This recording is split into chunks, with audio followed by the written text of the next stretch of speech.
একটি নবজাতক শিশু হবার পরে তার মায়ের জন্য অতি প্রয়োজনীয় একটি খাদ্য, এটা হচ্ছে ঝালের নাড়ু।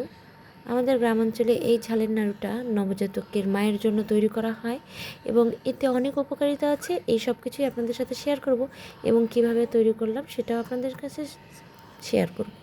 হ্যালো এভরিওয়ান, আসসালামু আলাইকুম। সবাই কেমন আছেন? আপনারা সবাই জানেন কিছুদিন আগে আমার বোনের বেবি হয়েছে, আর সে বোনের জন্যই আমরা এই নাড়ুটা তৈরি করেছিলাম। এটা কিভাবে তৈরি করে এবং কেন তৈরি করে সেটাই আপনাদের সাথে শেয়ার করব।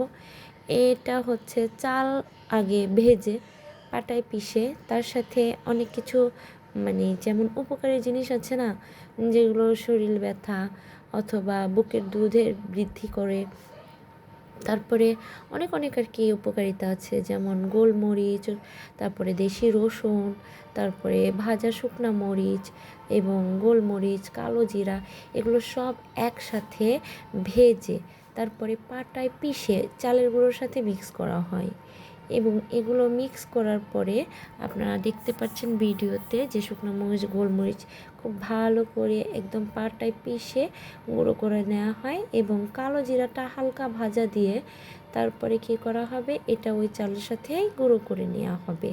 সব উপকরণগুলো একসাথে মিহি করে বাটা হয়। মনে রাখতে হবে এটা খুব ভালো করে না বাটলে কিন্তু খেতে তেমন একটা স্বাদ হয় না।